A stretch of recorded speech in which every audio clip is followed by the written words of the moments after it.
श्रोताओं, काव्य मंजरी 5/8 पर आपका हार्दिक अभिनंदन है।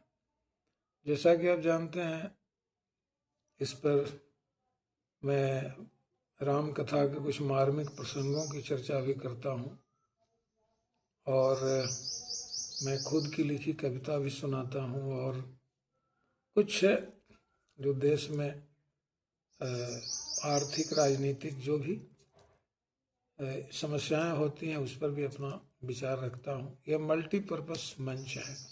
खैर,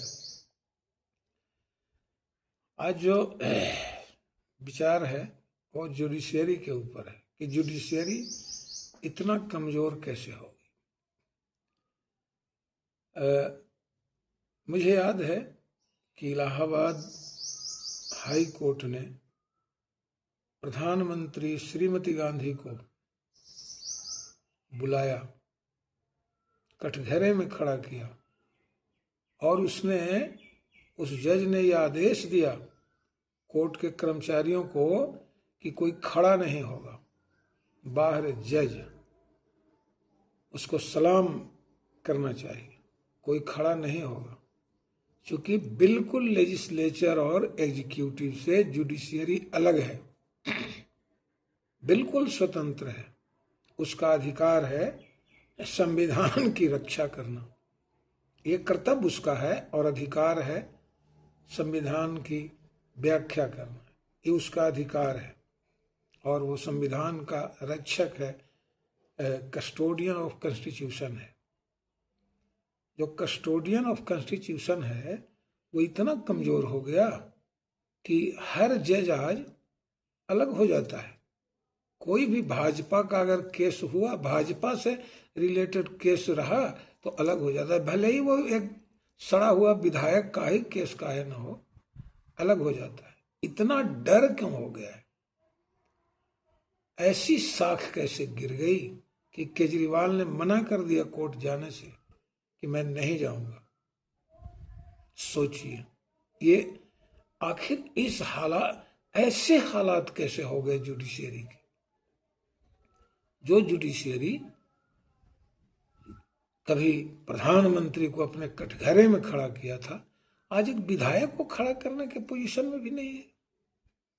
वो आदेश देता है और सरकार मानती नहीं है। उसका कोर्ट ऑफ कंटेम्प्ट जो है वो ऐसा है उसका कि वो ये कर सकती है, वो किसी को भी कटघरे में बुला सकती है, एवं सरकार को भी कटघरे में बुला सकती है। आपने देखा कि एक मजिस्ट्रेट ने उमा भारती को बुलाया और उनको इस्तीफा देकर जाना पड़ा। मध्य प्रदेश की मुख्यमंत्री उमा भारती थी और एक कोर्ट में हाजिर होने के लिए उन्हें इस्तीफा देना पड़ा था। उन्होंने मजिस्ट्रेट ने कहा कि नहीं, you will have to be in the court in person, तुमको आना पड़ेगा, खुद आना पड़ेगा। जबकि यह है सरकारी वकील, सरकार भेज देती है, सरकारी वकील वहाँ अपनी उपस्थिति दर्ज कराता है, अपना अपीयरेंस वहाँ ये कराता है, दर्ज कराता है। लेकिन उस मजिस्ट्रेट ने कहा कि नहीं, आपको खुद आना पड़ेगा। और उमा भारती को इस्तीफा देकर वहां जाना पड़ा। ऐसे जजों को नमस्कार, 100 बार नमन है ऐसे जजों। लेकिन आज ऐसे हालात हो गए हैं कि एक विधायक को भी बुलाने से कतरा रही है जुडिशियरी। समझ में नहीं आ रहा है कि how can you defend the protect the constitution. Constitution की रक्षा कैसे करोगे अगर इतना कमजोर हो गए? और ये सब लोग जानता है कि जो लेजिस्लेचर है, जिसको विधायिका कहते हैं, चाहे वो संसद हो या विधानमंडल हो, राज्यों का विधानमंडल हो या केंद्र की संसद हो, वहाँ जो लेजिस्लेचर होता है उसमें जिस पार्टी का बहुमत होता है उसी का प्रधानमंत्री मुख्यमंत्री बनता है, उसी का नेता। और उस पार्टी में अगर मेजॉरिटी है, जिस तरह के इसके पहले वाले ये में टर्म में भाजपा ने किया, तमाम कानून विपक्ष के बिना परवाह किए तमाम कानून पास करा लिया, अपने मनमानी तमाम मनमानी कानून पास किया, चाहे वो किसान का कानून हो, चाहे वो ये चुनाव आयुक्त के नियुक्ति में सुप्रीम कोर्ट को हटा देने का कानून हो, तमाम मनमाने कानून बनाया। और यह भी लोग जानता है कि जो कानून बनाती है वो एग्जीक्यूटिव बनाती है, जो जिसको आप मंत्री परिषद या कैबिनेट कहते हैं, उसका हेड मुख्यमंत्री होता है, केंद्र में प्रधानमंत्री होता है। तो वही कानून बनाता है। अब वो कानून को ये जो संसद या विधान सभा में, लोकसभा या विधानसभा कह लीजिए, जो तमाम विधायक और सांसद जो झुकते रहते हैं ना, उनको पता भी नहीं लगता है कि कानून पास हो गया, ध्वनि मत से पास हो जाता है। अगर बहुमत है तो फिर वोटिंग की जरूरत नहीं है, ध्वनि मत से पारित हो गया। वो झुकते झुकते मोबाइल देखते देखते, मोबाइल देख रहा होता है, वो हाँ हाँ कर देता है। यह हालात होता है अगर किसी पार्टी का बहुमत है। और एब्सोल्यूट ये मेजॉरिटी, जिसे निरंकुश बहुमत कहते हैं, तब तो फिर कहना ही क्या, वो तो डिक्टेटर भी बन सकता है।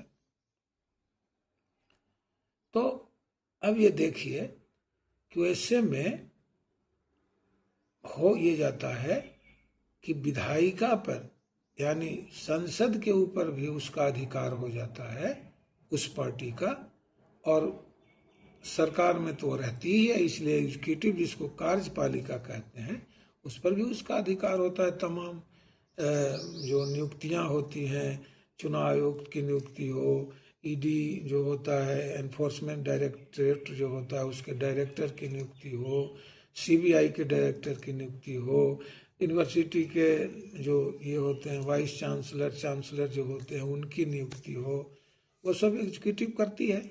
तो उसका तो वही है, समझ लीजिए कि जो मंत्रिमंडल है उसका हेड प्रधानमंत्री मुख्यमंत्री होता है, तो वो तो हो ही जाता है, वो उसी का वही कानून बना रहा है, वही उसी की पार्टी वहां पास कर दे रही है। तो आप समझ लीजिए कि जिस पार्टी का बहुमत है, चाहे वो लोकसभा में हो या विधानसभा में हो, एग्जीक्यूटिव पर भी यानी कार्यपालिका पर भी उसी का अधिकार है, जिसको मंत्री परिषद आप कहते हैं, और विधायिका पर भी उसी का अधिकार है, क्योंकि वहां भी उसी का बहुमत है, तो कानून वही पास करा लेगा।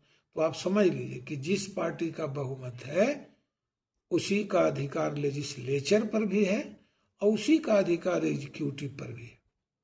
सिर्फ जुडिशियरी इंडिपेंडेंट रहती थी, जुडिशियरी बिल्कुल अलग है लेजिस्लेचर और एग्जीक्यूटिव से। लेकिन आज के हालात ऐसे हो गए हैं कि जुडिशियरी भी इंक्लूडेड हो गई है, जुडिशियरी भी उसी में इंक्लूडेड हो गई। अब जो ये है, जो बहुमत जिस पार्टी का है उसी की जुडिशियरी भी हो गई है। तो मैं इसलिए कह रहा हूं कि आज जज बुलाते रहता है, तारीख पर तारीख देते रहता है, और न कोई मंत्री जाता है न विधायक जाता है। तमाम ऐसे उत्तर प्रदेश में तो बहुत सारे ऐसे केस हैं जो हाई कोर्ट के कहने पर भी सरकार कुछ नहीं मानती है। जो जुडिशियरी इतनी लाचार कैसे होगी, इस समझ में नहीं आता। यही कारण है, इतनी लाचार जुडिशियरी है और इतनी साख गिर गई है जुडिशियरी की पब्लिक में, जिसका परिणाम केजरीवाल ने धत्ता कर दिया। धत्ता बता दिया, वो एक जज के सामने उपस्थित होने से इनकार कर दिया कि नहीं होऊंगा। ये जुडिशियरी की साख गिरने का परिणाम है। ऐसा कोई कह सकता है? जज वो कह दे कि नहीं, मैं तुम्हारे सामने उपस्थित नहीं होऊंगा। ये क्यों कहा? ये तमाम नजीरें हैं कि बिल्कुल जुडिशरी लाचार हो गई है, कुछ नहीं करती है, कोई फैसला नहीं देती जो सरकार के विरुद्ध देना हो। सरकार के विरुद्ध जो फैसले देने हो उसमें जुडिशियरी बिल्कुल लाचार है। कोई भी फैसला आज तक नहीं सुनाई जुडिशियरी जो सरकार के विरुद्ध हो। तमाम फैसले सरकार के पक्ष में आते हैं, चाहे वो ये राफेल का मामला हो या जो भी, जितने भी वो गए मुकदमे, जितने भी मुकदमे गए वो सब सरकार के पक्ष में ही फैसले आए। ऐसा तो हुआ ही नहीं आज तक कभी। श्रीमती गांधी को इलाहाबाद कोर्ट ने सिर्फ इस बीना पर बुलाया था कि आपने चुनाव में धांधली की, बस यही। आज तो चुनाव में धांधली एक ग्राम प्रधान से लेकर प्रधानमंत्री तक कर रहा है। ये कौन बड़ी बात है? चुनाव में धांधली तो कौन नहीं कर रहा है? चुनाव में धांधली तो एक विधायक भी कर रहा है, सांसद भी कर रहा है, मंत्री भी कर रहा है, मुख्यमंत्री, प्रधानमंत्री सब कर रहा है। ये कोई बड़ा आरोप था थोड़े। फिर भी श्रीमती गांधी को प्रधानमंत्री होते हुए भी इलाहाबाद कोर्ट ने बुलाया, समन भेजा और कहा कि नहीं, आपको खुद आना पड़ेगा, आपको खुद आना पड़ेगा। और श्रीमती गांधी आई और उनके अगेंस्ट फैसला सुनाया। ऐसा हो ही नहीं सकता है।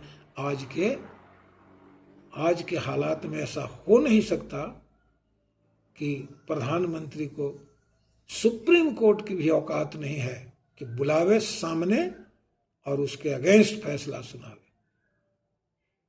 जबकि कई मुकदमे गए हैं, वो सर्टिफिकेट वाला जो मामला है, मोदी सर्टिफिकेट नहीं दिखा रहा है, ये मामला है। बहुत सारे ऐसे मामले हैं जो कोर्ट के फाइलों में धूल चाट रहे हैं, धूल फांक रहे हैं, सुप्रीम कोर्ट से लेकर हाई कोर्ट तक। लेकिन किसी भी हाई कोर्ट या सुप्रीम कोर्ट के जज को यह औकात नहीं है कि मोदी को बुलाकर उसके अगेंस्ट फैसला सुनावे।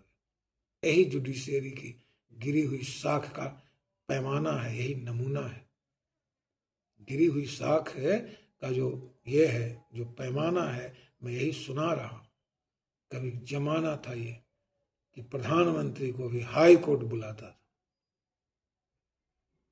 और प्रधानमंत्री को आना पड़ता था। लेकिन आज इतनी साख गिर गई है, जजों की इतनी साख गिर गई है, अब तो बोरे से रुपए मिल रहे हैं। जजों के घर में बोरे से रुपए मिल रहे हैं। अब क्या कहा जाए? अगर इस तरह से बोरे से रुपए जजों के घर में मिलेंगे तो फिर उनकी साख पर सवाल उठाना तो बेईमानी है। उनकी साख पर या जुडिशियरी के ऊपर कुछ भी कहना बेईमानी है। अब ये भी है कि रिटायर होते हैं जज, उनको संसद का सदस्य बना दिया जाता है, उनको कहीं का राज्यपाल बना दिया जाता है, उनको कहीं कोई ना कोई ओहदा दे दिया जाता है। तो अब पब्लिक में शक होना लाजमी है कि ऐसा क्यों हुआ उसको, जबकि पहले ऐसे नहीं था। पहले ऐसे नहीं था, क्योंकि जजों को इतनी सुविधाएं मिलती हैं, रिटायरमेंट के बाद भी इतना पेंशन मिलता है, इतनी सुविधाएं मिलती हैं कि उनको किसी पोस्ट पर जाने की जरूरत नहीं है। लेकिन आज तो पता नहीं, अपनी साख जजों ने इतनी गिरा ली है, इतनी गिरा ली है कि आम आदमी के नजर में क्या है वो भगवान जाने। ऐसा तो है नहीं कि पेंशन नहीं मिल रहा है या सरकारी सुविधा नहीं, आजीवन सरकारी सुविधा मिलती है, आजीवन क्वार्टर बंगला सब मिलता है जजों को, कोई जरूरत नहीं है। लेकिन आप अगर बना लिए जाओगे, बना दिए जाओगे कहीं का गवर्नर तो कहीं का वो संसद का सदस्य, विधानसभा का सदस्य बना दिए जाओगे, तब तो लोगों को शंका होगी कि इसने जरूर अपने कार्यकाल में सत्ता को लाभ दिया है, इसीलिए आज भी इसको मलाई चाटने के लिए मिल रही है। यही है आज जुडिशरी का हाल, जिसके कारण अरविंद केजरीवाल ने मना कर दिया कोर्ट में उपस्थित होने से। समझ लीजिए क्या जुडिशरी का हाल है। इन्हीं शब्दों से मैं समाप्त करता हूं अपना जो स्टेटमेंट है। धन्यवाद।